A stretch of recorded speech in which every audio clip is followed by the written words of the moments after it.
नमस्कार, आप देख रहे हैं 7 टीवी भारत। मैं हूं आपके साथ सुशील गिरीश। बात करेंगे राहुल गांधी की जेन जे से संविधान बचाने की अपील के नतीजे कैसे होंगे। राहुल गांधी ने जेन जे को अपनी सोशल मीडिया पोस्ट के जरिए संबोधित किया है। सभी युवाओं से संविधान बचाने और वोट चोरी रोकने की अपील की है। स्वाभाविक रूप से बीजेपी ने कड़ी प्रतिक्रिया जताई है। सवाल है कि राहुल गांधी की अपील का कितना और क्या असर होगा। राहुल गांधी ने राजनीति में जेन जे का रुख किया है। वो कांग्रेस में भी युवा नेताओं को शुरू से ही आगे बढ़ने के पक्षधर रहे हैं, लेकिन अमल कितना हो सका है ये सवाल अलग से हो सकता है। हाल ही के गुजरात दौरे में जिस तरह राहुल गांधी राजनीति में फिटनेस की अहमियत को समझाए हैं, समझा जा सकता है वो ये सब किस नजरिए से देखते हैं। युवा वोटर को अपनी तरफ हर कोई खींचना चाहता है। प्रधानमंत्री नरेंद्र मोदी भी ऐसा करते रहे हैं। 2014 के आम चुनाव से पहले भी मोदी ने गूगल हैंगआउट पर लोगों से संवाद किया था,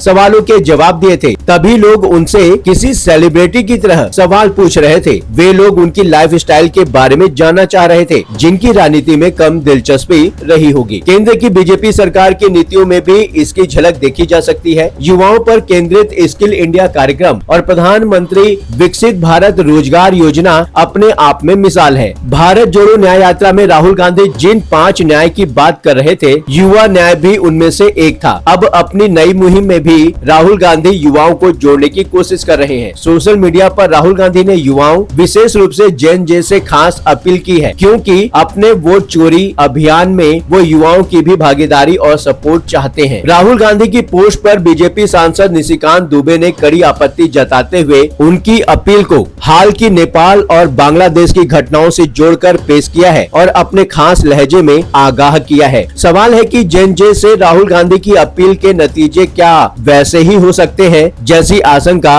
बीजेपी नेता निशिकांत दुबे ने जताई है। राहुल गांधी का जेन जे को संदेश क्या है, आइए इसे जानने की कोशिश करते हैं। राहुल गांधी बेहद सतर्क नजर आ रहे हैं। वोट चोरी को लेकर उनकी ताजा तरीन प्रेस कॉन्फ्रेंस में भी ये बात महसूस की गई है। जेन जे को संदेश या अपील वाली पोस्ट में भी राहुल गांधी ने इस बात का पूरा ख्याल रखा है। बिहार में वोटर अधिकार यात्रा के बाद कैमरे पर राहुल गांधी का 2 लफ्जों का एक बयान सोशल मीडिया पर बहुत वायरल हुआ था, वोट चोर गद्दी छोड़। मीडिया के प्रति अपनी भड़ास निकालते हुए राहुल गांधी ने ये बात न्यूज एजेंसी ANI के रिपोर्ट से कही थी, लेकिन प्रेस कॉन्फ्रेंस में ऐसा लग रहा था जैसे वो पूरी तरह से अलर्ट हो। उनकी किसी भी बात का यूं ही बतंगड़ न बना दिया जाए। वैसा ये तो किसी भी बात पर किया जा सकता है, लेकिन तराजू तौल के बोला जाए तो भारी नुकसान से बचा भी जा सकता है। जेन जे वाली पोस्ट में एहतियातन ऐसी बातों का पूरा ख्याल रखा गया है। लोकसभा में विपक्ष के नेता Rahul Gandhi social site x पर लिखते हैं, देश के युवा,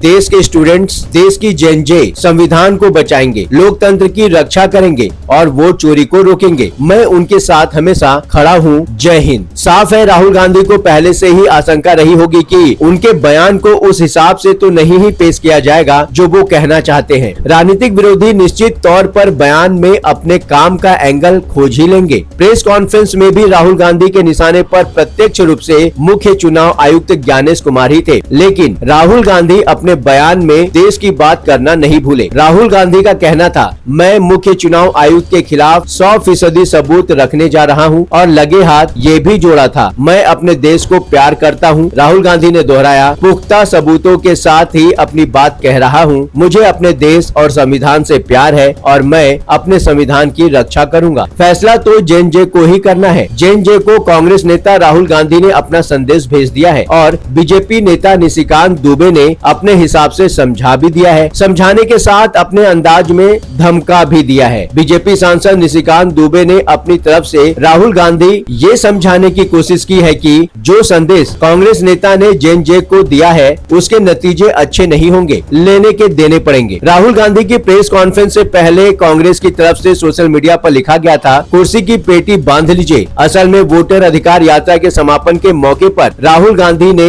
एटम बम के बाद हाइड्रोजन बम का ट्रेलर दिखाने की कोशिश की थी। लोगों को ये अंदाजा लगाने के लिए छोड़ दिया था कि एटम बम के मुकाबले हाइड्रोजन बम कैसा होता है, उसकी तीव्रता कितनी होती है। प्रेस कॉन्फ्रेंस में लोग उसी का इंतजार भी कर रहे थे और सोशल मीडिया पर मायूसी भी जाहिर कर रहे हैं। हालांकि राहुल गांधी ने खुद ही बता दिया कि अभी उस प्रोजेक्ट पर काम चल रहा है। राहुल गांधी की प्रेस कॉन्फ्रेंस 18 सितंबर को करीब 8 बजे शुरू होनी सुनी थी। 10:14 पर बीजेपी सांसद निशिकांत दुबे ने सोशल साइट एक्स पर भविष्यवाणी कर दी। आज राहुल गांधी जी अपने प्रेस कॉन्फ्रेंस के द्वारा भारत के लोकतंत्र को कमजोर करने की साजिश का हिस्सा बनेंगे। निशिकांत दुबे ने केंद्रीय गृह मंत्रालय और प्रवर्तन निदेशालय को टैग करते हुए गुजारिश की कि 2004 से लेकर 2025 तक सैम पित्रोदा के लिए होने वाली फंडिंग और राहुल गांधी के विदेश दौरों में होने वाली मुलाकातों की जांच होनी चाहिए। निशिकांत दुबे ने दावा किया कि कांग्रेस ने भिंडरावाले 1967 में कम्युनिस्ट का समर्थन लेकर तिरुपति के पशुपतिनाथ तक नक्सली पैदा किया। अब सारोस, रॉकफेलर, यूएसए एड के साथ मिलकर अराजकता फैलाना चाहते हैं। और राहुल गांधी के जेनजे वाले संदेश को रिपोस्ट करते हुए लिखा है, देश छोड़ने की आप करो तैयारी आ रही है। जेनजे के बारे में निशिकांत दुबे ने अपनी राय भी जाहिर की है। वह बांग्लादेश में इस्लामिक राष्ट्र तथा नेपाल में हिंदू राष्ट्र बनाना चाहता है। वह भारत को हिंदू राष्ट्र क्यों नहीं बनाएगा। निशिकांत दुबे का दावा है कि जेनजे परिवारवाद के खिलाफ है और सवाल पूछता है कि वो नेहरू जी, इंदिरा जी, राजीव जी, सोनिया जी के बाद राहुल जी को क्यों बर्दाश्त करेगा। वह भ्रष्टाचार के खिलाफ है, आपको क्यों नहीं भगाएगा। अपनी पोस्ट में भी राहुल गांधी यही समझाने की कोशिश कर रहे हैं। सोशल साइट एक्स पर राहुल गांधी ने अपनी एक तस्वीर भी शेयर की। तस्वीर में वो सावधान मुद्रा में खड़े हैं, बिल्कुल वैसे ही जैसे राष्ट्रगान के समय खड़ा हुआ जाता है। बैकग्राउंड में तिरंगा भी है, चक्र वाला राष्ट्र ध्वज, कांग्रेस का हाथ के चुनाव वाला निशान नहीं। भारत जोड़ो यात्रा में भी तिरंगा ही था। ये सब बीजेपी के राष्ट्रवाद को काउंटर करने के लिए एक मजबूत कोशिश भी है। और चोरी वाली प्रेस कॉन्फ्रेंस से पहले राहुल गांधी ने जो डिस्क्लेमर पेश किया था, ये